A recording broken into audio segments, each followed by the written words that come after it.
Boa noite, doutores. Boa noite, doutora. Uma satisfação. Tudo bem, Rosane? Boa noite. Boa noite, tudo jóia. Pessoal, então é o seguinte, iniciamos a nossa aula, já está gravando. É uma satisfação estar com vocês, ainda que de forma online, mas ao vivo, tá? Espero ajudar vocês aí sobre o entendimento da matéria. E caso tenham alguma dúvida, por favor, me chamem aí no bate-papo ou depois me mandem mensagem no WhatsApp, que vou ter o maior prazer em responder. E caso você esteja assistindo essa aula gravada, me chame, né? Caso seja meu aluno, me chame no WhatsApp, que eu posso responder, tá? Que eu vou responder depois. Ou se você não é meu aluno e está assistindo essa aula no YouTube, manda a sua pergunta no próprio canal, que depois eu vou responder também com o maior prazer. Vou compartilhar minha tela com vocês. Nós vamos falar hoje sobre atos processuais. Tá? A nossa aula de hoje, inclusive a nossa última aula deste semestre, do quarto semestre. Vocês já estão a um passo aí de finalizar o quarto semestre e seguir para o quinto, Processo Civil 2. Não sei ainda se vou ministrar essa disciplina, Processo Civil 2.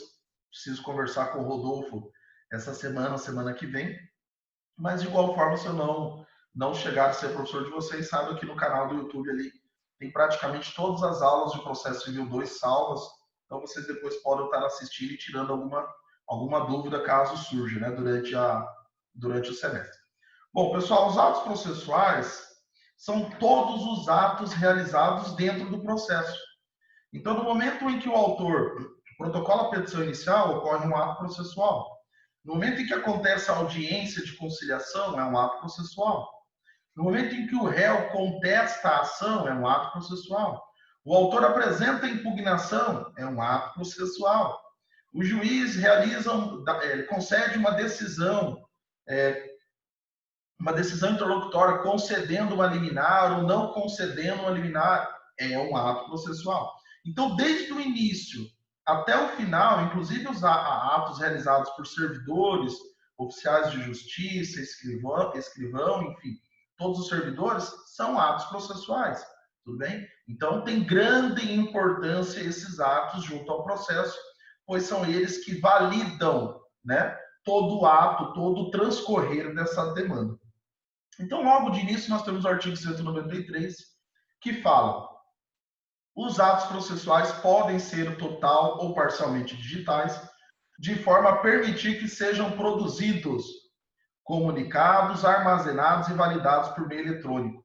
Pessoal, logo no início já do código, né, do tema atos processuais, o legislador já informa que é permitido, é autorizado dentro do ordenamento jurídico a realização de atos eletrônicos, tudo bem? E bem, na verdade, parece que veio a calhar, né? Parece que o legislador já estava imaginando que ocorreria alguma espécie de pandemia, né? Ou já estava se adiantando as tecnologias, porque hoje, mais do que nunca, os atos processuais são utilizados dentro do nosso meio forense, né? Nós tínhamos uma grande quantidade, aliás, temos uma grande quantidade ainda de processos físicos, mas os tribunais já estão, né, verificando situações como essa, que podem, inclusive, acontecer futuramente novamente, né? Existem aí previsões que possam, tomara que, né, esteja errado, vou até bater na madeira, mas existe um estudo que é possível que a cada 5 ou 6 anos existam novos vírus, podendo surgir novas pandemias como esta. Tomara que não, né? Mas já existe isso, então, sabendo dessas circunstâncias e como nós ficamos refém, né, desses atendimentos presenciais, tanto o legislador, né, como os tribunais agora já estão migrando todos os processos físicos para o meio eletrônico. Tá? Então, nosso tribunal aqui do Mato Grosso está realizando isso de forma híbrida, né? Eles já escanearam algumas partes, os últimos atos do processo, eles escanearam e disponibilizaram num aplicativo nosso aqui, que se chama PEA, né? Peticionamento Eletrônico do Advogado. E aí o advogado aqui, em especial em Sinop, está realizando a carga desse processo por ajuda, por intermédio da nossa OAB, né? A qual eu mando um abraço, inclusive, para o meu grande amigo, presidente Eduardo Chagas, em que você faz a carga do processo, realiza o escaneamento, né, a digitalização dos outros atos e manda estes atos para o aplicativo, ajudando então o judiciário a desafogar e dar essa celeridade. Tudo bem? Então, sem mais delongas, o legislador autoriza a realização de prática eletrônica de atos processuais. E é bem provável, pessoal, né? Vocês hoje estão no quarto semestre, tem aí, possuem mais quase que 3 anos, né? De curso de direito. Nós bem sabemos que quando vocês se formarem, é raro, vai ser quase raro ou impossível vocês encontrarem ainda processos físicos, tá? Já estamos nessa pegada de digitalização de todos os processos físicos e todos os novos processos hoje, acho que já fazem 2 anos, se não salvo o melhor juízo, Tribunal de Justiça nosso, já fazem 2 anos aqui em Sinop, que todos os processos já são protocolados de forma eletrônica. Na Justiça do Trabalho, isso já acontece, se eu não me engano, acho que há uns 4 ou 5 anos, tá? Em nossa justiça comum aqui, salvo o melhor juízo, há uns 2 anos. Então, como eu disse a vocês, é grande a probabilidade de vocês encontrarem somente processos eletrônicos e o legislador já autorizou essa realização. Já entramos no outro capítulo, né? Aliás, o outro título dentro do capítulo dos atos processuais, e esse denominado atos das partes. Artigo 200 fala o seguinte: o ato das partes consistentes em declarações unilaterais ou bilaterais de vontade, produzem imediatamente a constituição, modificação ou extinção de direitos processuais. Pessoal, parágrafo único. A desistência da ação só produzirá efeitos após a homologação judicial. Artigo 201. As partes poderão exigir recibos de petições, arrazoados, papéis e documentos que entregaram em cartório. Então, primeiramente, todos os atos realizados pelas partes, professor, mas o que são os atos realizados pela parte? Protocolei a petição inicial. Isso é um ato realizado por mim, pela parte, pelo autor.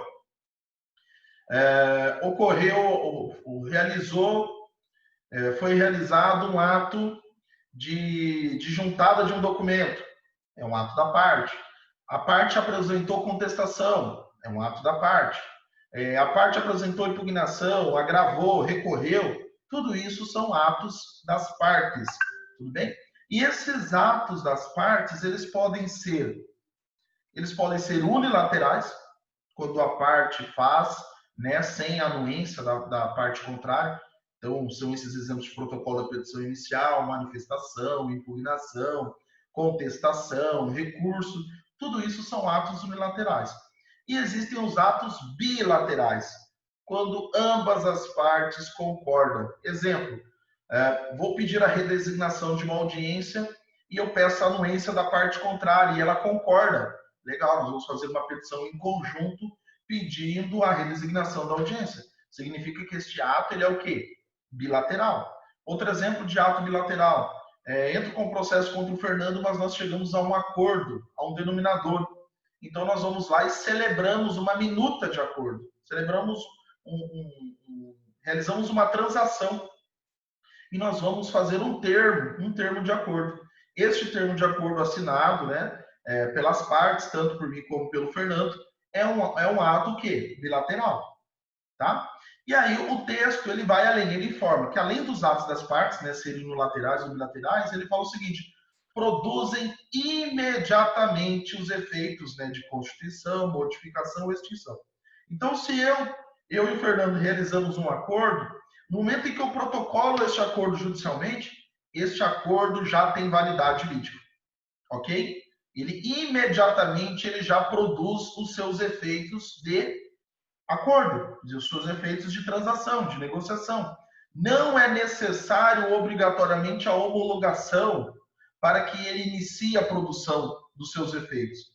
Tudo bem? Porque o próprio texto de lei já deixa claro que imediatamente produzirá os efeitos quanto à Constituição, neste caso foi um acordo, quanto à modificação, né, ocorrendo, por exemplo, a substituição das partes, a inclusão de alguma parte, ou a extinção de direitos, né, reconhecendo ali situações de prescrição, decadência, pagamentos, entre outros. Tá? Então, imediatamente, quando a parte realiza o ato, este ato já produzirá efeitos, não precisando aguardar a homologação. Tudo bem? Então, isso tem que ficar bastante atento, porque isso é bem cobrado em provas de OAB e concurso. Artigo 203. Pronunciamentos do juiz. Os pronunciamentos do juiz consistirão em sentenças, decisões interlocutórias e despachos. Eu vou continuar lendo o texto, daqui a pouco eu vou explicar apenas para vocês. Parágrafo 1º.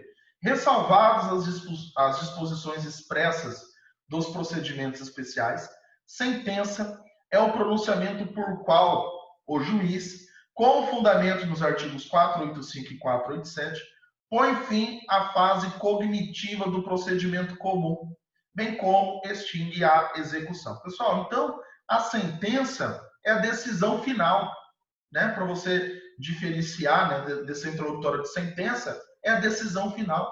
É a última decisão do magistrado sobre aquele processo. É a decisão no qual ele vai extinguir a demanda sem resolução do mérito ou com resolução do mérito. Não haverá entre aspas, uma nova análise do juiz. Por que entre aspas, professor? Porque ele poderá ainda, vocês vão estudar semestre que vem, né? Ele poderá ainda reapreciar a sua decisão se ocorrer alguma falha, né? Se a decisão for omissa, contraditória ou obscura, existir algum erro material, que essas são as situações de embargo de declaração lá do artigo 1022.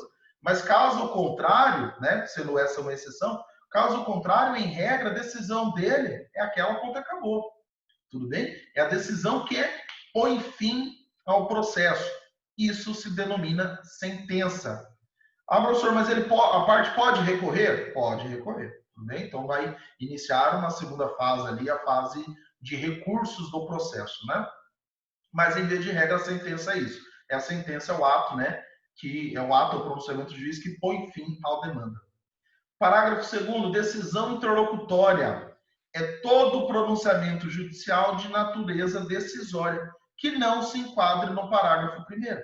Então, vai ocorrer a decisão interlocutória naquelas situações em que o juiz ele realiza uma decisão no curso do processo, mas ele não põe fim ao processo.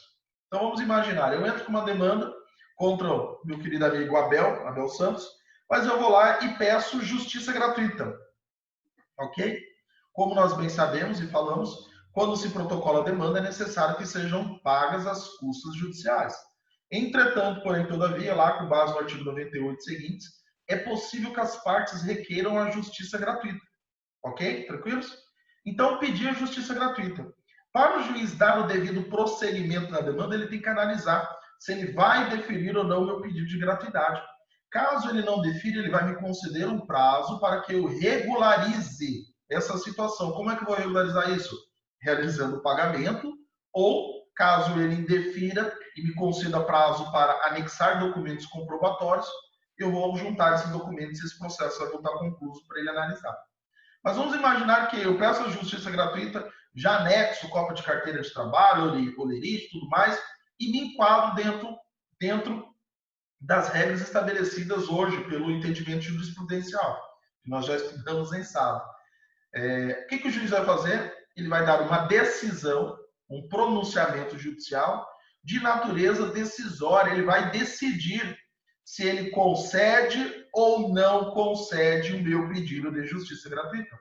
O mesmo vai acontecer, por exemplo, se eu pedir uma decisão liminar de antecipação de tutela. Por exemplo, vendi um carro para o Fernando não me pagou e eu quero reaver o meu veículo. Eu vou entrar lá com uma ação de rescisão contratual acumulada com reintegração de posse e vou fazer um pedido liminar. Que pedido liminar é esse, professor? Pedido liminar de busca e apreensão. Eu quero buscar e apreender o meu veículo novamente, ok? Quero que seja devolvido a posse desse veículo para mim. O que o juiz vai fazer? No momento que eu protocolo essa demanda, ele vai ter que decidir, ele vai ter que analisar se ele concede ou não o meu pedido liminar. Ah, professor, ele pode não conceder? Pode, é uma faculdade do juiz. Lembra que nós já falamos que nosso ordenamento jurídico, nós adotamos a teoria chamada teoria do livre convencimento racional ou motivado do juiz. Ele tem livre convencimento.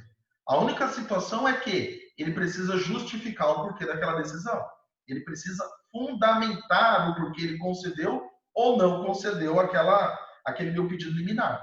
Mas veja, no momento em que ele aprecia concedendo ou não a reintegração de posse, né, essa liminar de busca e apreensão, ele não colocou fim ao processo, porque ainda a parte vai ser citada, né, a parte contrária vai ter uma audiência, a parte vai apresentar contestação, enfim, vai ter todo o trâmite do processo ainda para acontecer. Tá? Então, ele deu uma decisão, mas não é uma decisão que põe fim à demanda. Então, nós temos que essa decisão se denomina decisão interlocutória, ou seja, uma decisão no curso do processo. Terceiro, parágrafo terceiro, são despachos todos os demais pronunciamentos do juiz praticados no processo, de ofício ou a requerimento da parte. Pessoal, diferentemente de decisão interlocutória, o despacho, o juiz não decide nada. Ele somente dá o devido andamento ao processo, ok? Ele dá o andamento, ele faz o que chamamos de impulsionamento, tá? Impulso oficial. Ele faz o processo caminhar, ele não decide nada. Ele simplesmente determina o andamento do processo, tá? Parágrafo 4º. Os atos meramente ordinatórios, como a juntada e a vista obrigatória, independem de despacho, devendo ser praticados de ofício pelo servidor e revistos pelo juiz, quando necessário. Então, vamos imaginar que eu realizei a juntada da contestação. Por praxe jurídica, né, pelas normas estabelecidas lá pelo artigo 350 e 351 do Código de Processo Civil, vocês vão estudar semestre que vem, que fala sobre réplica, né? Impugnação ou réplica. Quem quiser já tem uma videoaula salva sobre o assunto, depois pode assistir no canal. Mas no momento em que ocorre o protocolo da contestação, por uma praxe jurídica, né, por uma praxe forense, é comum a própria gestora, né, o próprio servidor da vara, já intimar a parte contrária para manifestar sobre a contestação anexada. Ok? Porque, professor, mas não foi o juiz, foi o servidor, e aí pode isso? Pode. Isso é um ato meramente ordinatório. Ela não decidiu nada. Ela só fez o quê? O processo caminhar. Esse servidor está o quê? Ajudando o judiciário, está ajudando a dar maior celeridade ao processo. Lembrando que hoje, né, por ser meios eletrônicos, PJI, isso já ocorre automaticamente, né? O próprio sistema ele tem uma programação em que ele já realiza essa intimação da parte contrária, justamente para dar uma celeridade ao processo. Tá? Então, eu coloquei aqui para vocês, né, para as pessoas que às vezes não assistiram a aula, vai estudar só pelo material. Expliquei aqui para vocês a sentença, né, a decisão que põe fim, né? Coloquei aqui também a decisão interlocutória, né, conceito em que o juiz ele vai realizar esse pronunciamento, mas ele não colocará fim à demanda, né? Ele vai sim resolver alguma questão incidente no processo, olha lá, como concessão da gratuidade, valor da causa, questões probatórias, intervenção de terceiros, entre outros, né? Caberia acrescentar aqui também análise de pedido de antecipação de tutela, liminar, né? Ok? Isso é a decisão interlocutória. Despacho, olha lá, como eu disse a vocês, é um pronunciamento sem caráter decisório. Estou aqui embaixo, ó, penúltima linha. Pronunciamento sem caráter decisório, tradicionalmente associado a atos necessários para o desenvolvimento do procedimento. E atos ordinatórios, olha lá, como vista obrigatória, independe de despacho, devendo ser praticados de ofício pelo próprio servidor. Nesse caso, o ato praticado pelo servidor não é impugnável, cabendo à parte provocar o juiz a respeito do ato em impugnar esse pronunciamento judicial. Caso ocorra, né, algum erro ali, por exemplo, o servidor manda oficiar a parte contrária para a manifestação sobre o ato, quando na verdade aquele ato não deveria ocorrer, né? Ela está, por exemplo, acelerando, ela pulou uma etapa do processo, né? Então, o advogado, obviamente, atento a erros que podem acontecer, né, pessoal?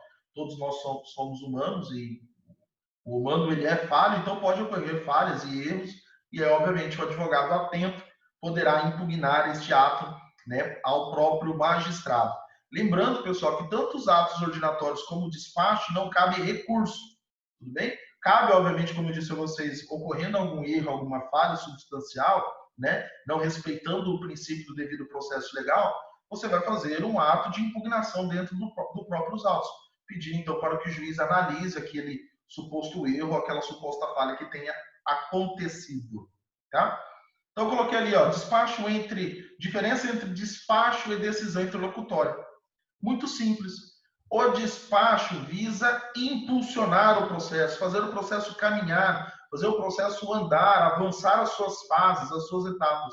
E a decisão interlocutória, por sua vez, possui conteúdo decisório. É o juiz quem decide aquele ato, ele está dando uma decisão sobre alguma questão incidental, alguma questão que foi requerida pelas partes. Já no despacho, ele não faz decisão, ele não tem cunho de decisão alguma. Tudo bem?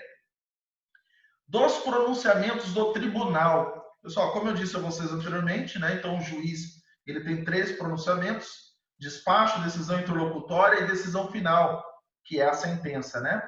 Já o magistrado, pessoal, né? O magistrado, já o tribunal, né? Os desembargadores, ministros e assim por diante, eles realizam os seus atos, mas a decisão desses atos, seja de natureza interlocutória ou de decisão final, se chama acórdão. Como assim, professor? Por que acórdão? Porque é a reunião das decisões dos desembargadores. O Tribunal de Justiça, em via de regra, pessoal, ele decide, a decisão dele é uma decisão colegiada, é uma decisão de, no mínimo, 3 desembargadores, de 3 magistrados, proferindo uma decisão sobre aquele determinado assunto, tá? Inclusive, eu coloquei aqui para vocês em cima, na verdade, eu tinha até mencionado isso no slide anterior, mas você vai me perguntar, professor, e aí, o juiz tem prazo para despacho, sentença, decisão interlocutória? Tem, tá? O próprio Código de Processo Civil estabelece. Prazo para despacho, 5 dias, prazo para decisões interlocutórias, 10 dias, e prazo para sentenças, 30 dias. É lógico que na prática isso não acontece. Tá, professor? Por que não acontece? Poderia ficar horas e horas falando aqui para vocês o porquê não acontece. Mas eu vou resumir em uma palavra. Aliás, 2 palavras. 3 palavras. Acúmulo de serviço. Acúmulo de processos. Tá? Existe um grande acúmulo de processos nas varas, pessoal. Então, é quase que humanamente impossível um magistrado dar conta de tanto volume, né? Assim como os servidores que trabalham aí arduamente tentando dar o devido andamento ao processo, mas infelizmente não conseguem, tá? Então, existe esses prazos, mas bem na verdade esses prazos são rotineiramente não cumpridos, né? Podemos assim dizer desrespeitados, mas existe um justo motivo, que é o grande acúmulo de processos, né? O grande acúmulo de demandas por cada vara. Aí eu coloquei ali uma imagem que eu peguei: decisão monocrática versus decisão colegiada. Decisão colegiada é quando é realizada por quê? Pelos desembargadores, né? Pelos ministros, em via de regra, no mínimo 3 desembargadores. Aí você vai perguntar, professor, mas existe a possibilidade de um só desembargador dar uma decisão? Existe. Olha lá, eu coloquei peguei aqui também na internet uma imagem, né, na qual informa decisão de primeira instância. Olha lá, pode ser decisão interlocutória ou sentença. Decisão interlocutória é decisão no curso do processo, não põe fim à demanda, a demanda vai prosseguir, mas aquele ponto específico já fica analisado provisoriamente, né, liminarmente.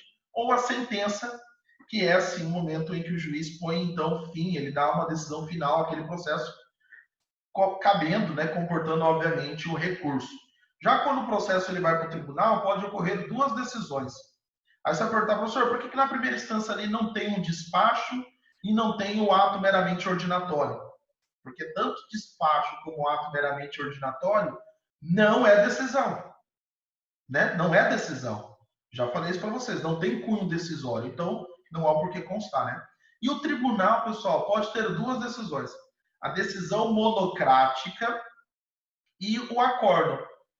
Professor, o que é a decisão monocrática? É quando o relator, no momento em que nós protocolamos o recurso, e esse processo ele vai para o tribunal, vamos imaginar que é um recurso de apelação, ele vai ser dentro daquela turma, vamos supor que caiu na primeira turma de feitos cíveis, né? Vai ser nomeado, essa distribuição é toda automatizada, tá, pessoal? Tudo por computadores. Vai realizar uma distribuição automatizada e vai cair lá para o desembargador Fernando, por exemplo. O Fernando, então, ele será o quê? O relator deste processo. Só que na hora que ele pega o processo para fazer a análise, né, fazer a sua relatoria, ele verifica que aquela turma já possui decisões pacificadas sobre aquele assunto. Ok? Já passaram inúmeros processos sobre o mesmo assunto e aquela primeira turma já pacificou o entendimento. Olha, o entendimento nosso é esse daqui. Então, o que o relator ele vai fazer? Ele já vai dar a decisão dele, extinguindo, né, procedendo, julgando procedente ou improcedente, provendo ou improvendo o recurso. Ele sozinho, assinando como relator. Aí você vai falar, pô, professor, mas nem passou pela análise dos outros. Não passou pela análise dos outros, por quê? Porque, volto a te dizer, esse desembargador ou esse ministro já tem como parâmetro a decisão da própria turma sobre feitos iguais. Aí você vai falar, professor, mas eu posso recorrer dessa decisão? Claro que pode, tudo bem? Vai ocorrer ali o agravo interno, né? O antigo agravo regimental, em que essa discussão vai ser levada para o pleno, vai ser levado então para os outros desembargadores analisar o caso, tá bom? Ou o acórdão, né? Vai ocorrer a decisão por acórdão, que é o que? A decisão colegiada, a decisão de 3 ou mais desembargadores ou ministros. Tudo bem? Ó, eu coloquei um outro quadro aqui para vocês, para ficar bem claro. Então, olha lá, despacho, não cabe recurso, né? Mero impulso. Decisão interlocutória, cabe recurso, professor? Cabe. Cabe agravo, que pode ser agravo de instrumento, agravo interno, ou agravo em recurso especial, ou agravo em recurso extraordinário. E cabe ainda embargo de declaração. Da sentença, professor, do que cabe? Cabe recurso de apelação ou embargo de declaração. E do acordo, professor, a decisão proferida no tribunal. Cabe vários recursos, né?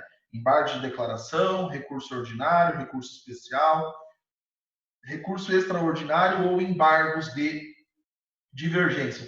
Pessoal, tudo isso vocês vão estudar no próximo semestre, no final lá do semestre, parte recursal, tá? Mas é legal desde já vocês já começarem a entender como é que são as etapas desta fase do processo.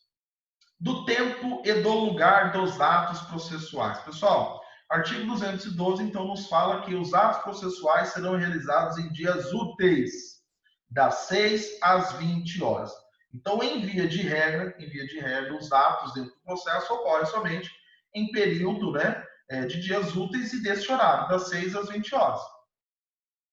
Parágrafo 1º. Serão concluídos após as 20 horas os atos iniciados antes, quando o adiamento prejudicar a diligência ou causar grave dano. Pessoal, eu vou contar uma história para vocês aqui que aconteceu comigo na prática e vocês vão entender isso muito bem. Eu acho que eu até mencionei em sala. Uma vez eu fui realizar, juntamente com um cliente nosso, uma busca e apreensão de um torno lá em Colniza, Fernando. Lá em Colniza. Um torno de uma laminadora, tá? Aquela que faz os compensados, né? Para quem não sabe o que é um torno de laminadora, imagine um apontador gigante. Seria mais ou menos isso, né? Ele vai pegar uma tora e ele vai girando aquela tora e vai saindo uma lâmina fininha. E essa lâmina eles cortam ela, passa por um secador, depois eles passam uma cola e vai prensando uma lâmina na outra até formar o que chamamos de compensado, tá bom? Depois quem quiser pesquisa mais aí, fatiando a madeira, isso mesmo. Depois quem quiser pesquisa mais no Google aí, que vocês vão encontrar bastante material. Mas então, e nós fomos lá buscar esse torno, uma madeireira lá no final, lá de Colniza, inclusive nem era na zona rural, na zona urbana, era na zona rural. Isso há 2013, 2012, 2013, imagina, né? Na época, bem me lembro que tinha saído que Colniza era a cidade mais violenta do Brasil. Então, imagina a minha alegria, né, em ir a esta respeitável comarca, né? E aí, pessoal, nós fomos lá, então, realizar esse ato de busca e apreensão, né, com autorização judicial, tudo certinho. E iniciamos o ato juntamente com o oficial de justiça, e obviamente com reforço policial, né, porque nós tínhamos muito medo, mais medo do que o próprio cliente, né? Cidade super tranquila, né, Rosa? E aí, o que aconteceu? Iniciamos o ato, eu acho que era umas 9 horas da manhã, chegamos lá bem cedo, mas até iniciar o ato, né, vai o oficial de justiça, o cara começou a xingar, começou a brigar, culpa daquele advogado. E eu lá bem quietinho, né, no meu canto, atrás da polícia, né, morrendo de medo, né, mas enfim, tava lá quieto, né, fingindo que tinha coragem, né. Mas enfim, iniciamos os atos para retirar o torno. Beleza? Até aí tudo bem. Acontece, não vou falar mal de Coriza não, tá? Não vou falar. Na época era perigoso, hoje tá tranquilo, né? Acontece, pessoal, que olha o que o cara fez. O cara comprou o touro, tá? Era um valor alto, se eu não me engano, na época, acho que valia 500 mil reais esse touro, 400 ou 500 mil, algo assim. Ele pagou um tanto lá, mas ficou devendo mais da metade. Ele fez uma base sólida de concreto, né? Até porque para suportar o peso do torno, que são várias toneladas lá, e aí ele colocou os parafusos já chumbado no ferro, ali chumbado no concreto. E aí ele colocou o torno por cima. Mas umas lepas dos parafusos, e aqueles parafusos de patrola, meu irmão. Umas lepas dos parafusão e colocou o torno por cima e parafusou. Além de ele ter feito isso, ele construiu em cima desse lugar um barracão. Então imaginem vocês o trabalho para tirar esse torno. Porque não tinha como só simplesmente desparafusar e tirar o parafuso. Não. O parafuso estava preso na base de concreto. Então tínhamos que fazer o quê? Tirar, obviamente, a porca ali e tentar o quê? Levantar essa estrutura de não sei quantas toneladas para arrastar para um caminhão. Só que tinha o segundo porém, tinha o segundo problema. Tinha um barracão construído em cima.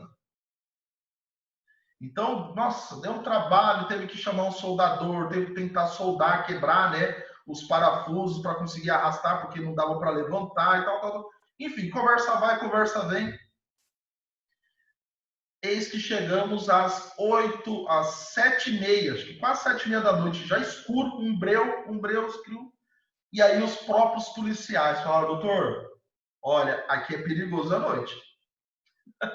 Aqui é perigoso à noite, aqui não vai dar para nós ficar dando cobertura para vocês madrugada fora. Infelizmente, é melhor nós irmos embora e voltar amanhã. Eu falei, rapaz, se a polícia está falando isso, né? Imagina eu, você acha que eu vou ficar lá sozinho? Eu já falei para o cliente, falei, ó, vamos embora, porque sozinho eu vou ficar aqui, isso aqui vai dar BO. Não. Tirei foto de tudo e fomos embora. Quando voltamos no outro dia, o que aconteceu? O cara tinha desmontado várias peças do torno e sumiu com as peças. A lâmina, tinha uma lâmina, a lâmina acho que na época valia de 7 a 10 mil reais. Sumiu a lâmina. Tinha uma máquina que ficava em cima do barracão, que ia e buscava as madeiras, trazia, enfim, esqueci o nome dessa máquina. Sumiu a máquina. Enfim, várias peças, motor de redução do torno, sumiu o motor. Olha o cara malandro. Então o que ele fez? Ele aproveitou a calada da noite, que não tinha ninguém lá, ele foi e escondeu as peças. Obviamente que nós, resumindo a conversa, o oficial de justiça certificou tudo isso, que estava faltando as peças, muito embora estavam lá antes, conforme fotografias, ainda bem que eu fotografei tudo, né? E no outro dia nós conseguimos então concluir, foi mais um dia inteiro, tá? Foi mais um dia inteiro de mão de obra, conseguimos concluir e colocar o torno do caminhão e arrastar. Mas o que eu quero dizer com isso? Que obviamente a circunstância, né? Era uma cidade à época perigosa, todo mundo tinha medo, tinha receio, assim por diante. Então não foi possível nós concluirmos depois das 20 horas, por conta do receio do lugar. Mas o certo era ter concluído. E o próprio ordenamento jurídico autoriza essa possibilidade. Muito embora os atos processuais sejam realizados das 6 às 20, se você não conseguiu concluir até as 20 horas, você pode pedir, né, você pode prosseguir realizando o ato, mesmo passando desse horário. Vamos imaginar, por exemplo, Fernando, que é uma busca e apreensão, aliás, que é um arresto de uma soja, e você precisa colher lá tantas mil sacas de soja para garantir o recebimento de uma CPR, por exemplo. E aí, deu 20 horas para tudo? Negativo, irmão. Colheitadeira, ó, madrugada fora. Porque se você parar, o cara vai aproveitar que você parou e vai terminar de colher para ele. E vai sumir com essa soja. Vai sumir com esse arroz, vai sumir com esse milho, você nunca mais acha ele. Como diz o Alex aqui, nem com isca especial você pega o cara. Né? Então, tem que realizar o ato, tem que concluir o ato. Tá? Mesmo se a palavra, professor, mas não é até as 20 horas? É até as 20 horas. Entretanto, porém, todavia, lá, aconteceu isso em primavera no ano passado. Bem isso, tem que concluir, porque se você não concluir, se você não realizar, esse fazendeiro, infelizmente, ele vai realizar isso de madrugada e vai sumir com essa soja, com esse milho. Você não vai conseguir concluir e receber esses valores. Pessoal, 1 minuto aqui, vou encerrar. Em 2 minutos, mando o link para vocês lá no grupo do YouTube, do grupo do WhatsApp.